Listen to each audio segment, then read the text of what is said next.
News first Kannada ತಂಡ ಈಗ ಅಯೋಧ್ಯೆಯ ರಾಮ ಮಂದಿರದಲ್ಲಿದೆ. ನನ್ನ ಹಿಂಭಾಗದಲ್ಲಿ ಇರೋದೇ ಅಯೋಧ್ಯೆಯ ರಾಮ ಮಂದಿರ. ರಾಮ ಮಂದಿರದ ನೆಲಮಹಡಿಯ ನಿರ್ಮಾಣ ಕಾರ್ಯ ಈಗ ಬಹುತೇಕ ಮುಕ್ತಾಯ ಆಗಿದೆ. ನೆಲಮಹಡಿಯ ಗರ್ಭಗೃಹದಲ್ಲಿ ಜನವರಿ 27ನೇ ತಾರೀಕು ರಾಮ್ಲಲ್ಲಾ ಪ್ರಾಣ ಪ್ರತಿಷ್ಠಾಪನೆ ನಡೆಯಲಿದೆ.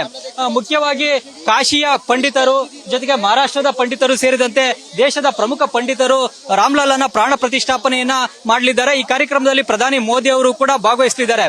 ಪ್ರಧಾನಿ ಮೋದಿ ಅವರು ರಾಮ ಮಂದಿರವನ್ನ ಜನವರಿ 27ನೇ ತಾರೀಕು ಲೋಕಾರ್ಪಣೆಯನ್ನ ಮಾಡಲಿದ್ದಾರೆ. ಅದಾದ ಬಳಿಕ ಜನವರಿ 23ರಿಂದ ದೇಶಾದ್ಯಂತ ಇರುವಂತಹ ರಾಮ ಭಕ್ತರು ಅಯೋಧ್ಯೆಗೆ ಬಂದು ರಾಮ ಮಂದಿರದ ಗರ್ಭಗುಡಿಯಲ್ಲೇ ರಾಮ್ಲಲ್ಲನ ದರ್ಶನವನ್ನ ಪಡಿಬಹುದು. ರಾಮ ಮಂದಿರದ ಗರ್ಭಗುಡಿಯಲ್ಲೇ ರಾಮ್ಲಲ್ಲನಿಗೆ ಜನವರಿ 27ರಿಂದಲೇ ನಿತ್ಯ ಪೂಜೆ, ಪುನಸ್ಕಾರ, ನೈವೇದ್ಯ ಎಲ್ಲವೂ ಕೂಡ ನಡೆಯಲಿವೆ. ಮುಖ್ಯವಾಗಿ ದೇಶಾದ್ಯಂತ ಇರುವ ಕೋಟ್ಯಾಂತರ ರಾಮ ಭಕ್ತರ ಕನಸು ಏನಾಗಿತ್ತು ಅಂತಂದ್ರೆ ಅಯೋಧ್ಯೆಯಲ್ಲಿ ದಿವ್ಯ ಭವ್ಯ ರಾಮ ಮಂದಿರವನ್ನ ನಿರ್ಮಾಣ ಮಾಡಬೇಕು. ರಾಮ ಮಂದಿರ ಇದ್ದಂತಹ ಜಾಗದಲ್ಲಿ ರಾಮ ಜನ್ಮ ಭೂಮಿಯಲ್ಲಿ ಇದ್ದ ಮಂದಿರವನ್ನ ಬಾಬರ್ನ ಸೇನಾಧಿಪತಿ ಮೀರ್ ಬಾಕಿ ನೆಲಸಮನ ಮಾಡಿ ಬಾಬ್ರಿ ಮಸೀದಿಯನ್ನ ನಿರ್ಮಾಣ ಮಾಡಿದ್ದ. ಈಗ ಅದೇ ಜಾಗದಲ್ಲಿ ನಾವು ರಾಮ ಮಂದಿರವನ್ನ ನಿರ್ಮಾಣ ಮಾಡಬೇಕು ಅನ್ನೋದು ದೇಶಾದ್ಯಂತ ಇರುವ ಕೋಟ್ಯಾಂತರ ರಾಮ ಭಕ್ತರ ಕನಸಾಗಿತ್ತು. ಅಯೋಧ್ಯೆಯಲ್ಲಿ ರಾಮ ಮಂದಿರ ನಿರ್ಮಾಣಕ್ಕಾಗಿ ಕಳೆದ 6-7 ದಶಕಗಳಿಂದ ನಿರಂತರ ಹೋರಾಟ ನಡೆದಿತ್ತು. ಸ್ವಾತಂತ್ರ್ಯ ಪೂರ್ವದಲ್ಲೂ ಕೂಡ ದೇಶದ ರಾಮ ಭಕ್ತರು ಅಯೋಧ್ಯೆಯಲ್ಲಿ ರಾಮ ಮಂದಿರ ನಿರ್ಮಾಣಕ್ಕಾಗಿ ಹೋರಾಟವನ್ನು ನಡೆಸಿದ್ರು. ಈಗ ಎಲ್ಲ ರಾಮ ಭಕ್ತರ ಕನಸು ನೆನಸಾಗ್ತಾ ಇದೆ. ಈ ಕ್ಷಣವನ್ನ ಕಣ್ತುಂಬಿಕೊಳ್ಳಿಕ್ಕೆ ದೇಶಾದ್ಯಂತ ಇರುವಂತಹ ರಾಮ ಭಕ್ತರು ಕೂಡ ಕಾತರದಿಂದ ಕಾಯ್ತಾ ಇದ್ದಾರೆ. ಈಗ ಮುಖ್ಯವಾಗಿ ಜನವರಿ 27ನೇ ತಾರೀಕು ನಡೆಯುವ ಪ್ರಾಣ ಪ್ರತಿಷ್ಠಾಪನೆ ಕಾರ್ಯದಲ್ಲಿ ಎಲ್ಲರೂ ಕೂಡ ದೇಶಾದ್ಯಂತ ಇರುವಂತಹ ಜನರು ಬರೋದು ಬೇಡ. ತಮ್ಮ ತಮ್ಮ ಗ್ರಾಮಗಳಲ್ಲೇ, ಊರುಗಳಲ್ಲೇ, ಜೊತೆಗೆ ನಗರಗಳಲ್ಲೇ ಇರುವಂತಹ ದೇವಸ್ಥಾನಗಳಿಗೆ ಹೋಗಿ ಪೂಜೆ, ಪ್ರಾರ್ಥನೆಯನ್ನ ಸಲ್ಲಿಸಿ ಎಲ್ಲರೂ ಕೂಡ ಅಯೋಧ್ಯೆಗೆ ಬಂದ್ರೆ ಎಲ್ರಿಗೂ ಕೂಡ ಇಲ್ಲಿ ಸೂಕ್ತ ವ್ಯವಸ್ಥೆಯನ್ನ ಮಾಡ್ಲಿಕ್ಕೆ ಆಗೋದಿಲ್ಲ ಅನ್ನುವ ಮಾತನ್ನ ರಾಮ ಜನ್ಮಭೂಮಿ ತೀರ್ಥಕ್ಷೇತ್ರ ಟ್ರಸ್ಟ್ ಹೇಳಿದೆ.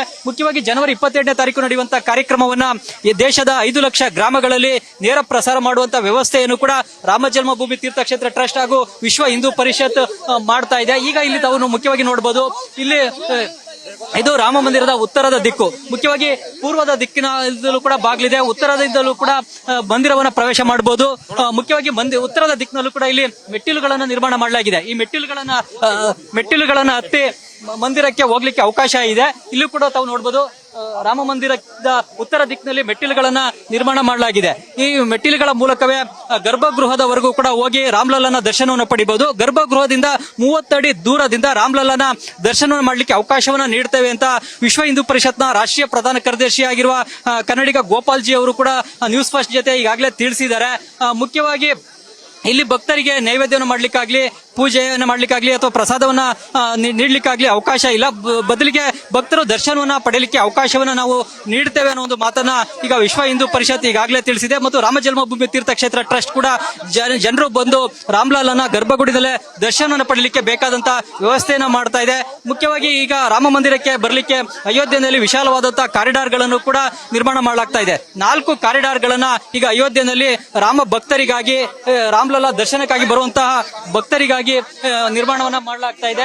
ಈಗ ಇಲ್ಲಿ ರಾಮ ಮಂದಿರದ ನೆಲಮಹಡಿಯ ನಿರ್ಮಾಣ ಕಾರ್ಯ ಜೊತೆಗೆ ಮೊದಲನೇ ಮಹಡಿಯ ನಿರ್ಮಾಣ ಕಾರ್ಯ ಕೂಡ ಬಹುತೇಕ ಮುಕ್ತಾಯವಾಗಿದೆ. ಇನ್ನೇನಿದ್ರು ಕೂಡ 2ನೇ ಮಹಡಿಯ ನಿರ್ಮಾಣ ಕಾರ್ಯ ಮಾತ್ರ ನಡೀಬೇಕು. ಮತ್ತು ಮಂದಿರದ ಮೇಲ್ಭಾಗದಲ್ಲಿ 5 ಗೋಪುರಗಳನ್ನ ನಿರ್ಮಾಣವನ್ನ ಮಾಡಲಾಗುತ್ತೆ. ಈ ಮಂದಿರವನ್ನ ನಾಗರ ಶೈಲಿಯಲ್ಲಿ ನಿರ್ಮಾಣ ಮಾಡ್ತಾ ಇರತಕ್ಕಂಥದ್ದು ವಿಶೇಷ. ಮುಖ್ಯವಾಗಿ ಈ ದೇವಾಲಯದ 4 ದಿಕ್ಕಿನಲ್ಲೂ ಕೂಡ ಪ್ರಾಕಾರವನ್ನು ಕೂಡ ನಿರ್ಮಾಣ ಮಾಡಲಾಗುತ್ತೆ. ಪ್ರಾಕಾರವನ್ನು ಕೂಡ ಸುತ್ತಾಕೊಂಡು ಬಂದು ಗರ್ಭಗೃಹದ ಬಳಿಗೆ ಹೋಗಿ ಗರ್ಭಗೃಹದಲ್ಲಿರುವ ರಾಮ್ಲಲ್ಲನ ದರ್ಶನವನ್ನ ಭಕ್ತಾದಿಗಳು ಪಡಿಬಹುದು. ಈ ಮೂಲಕವಾಗಿ ಅಯೋಧ್ಯೆಯಲ್ಲಿ ದಿವ್ಯ ಭವ್ಯ ರಾಮ ಮಂದಿರ ನಿರ್ಮಾಣ ಆಗಬೇಕು, ರಾಮ ಮಂದಿರದಲ್ಲೇ ರಾಮಲಲ್ಲನ ದರ್ಶನವನ್ನ ಪಡಿಬೇಕು ಅನ್ನುವ ಭಕ್ತಾದಿಗಳ ಕನಸು ಈಗ ನನಸಾಗ್ತಾ ಇದೆ. ಕ್ಯಾಮರಾಮನ್ ರಘು ಜೊತೆ ಚಂದ್ರಮೋಹನ್, ನ್ಯೂಸ್ ಫಸ್ಟ್, ಅಯೋಧ್ಯೆ ರಾಮ ಮಂದಿರ ನಿರ್ಮಾಣ ಸ್ಥಳದಿಂದ. ನ್ಯೂಸ್ ಫಸ್ಟ್ ನಿರ್ಭೀತಿಯಿಂದ ನಿಮ್ಮ ಪರವಾಗಿ.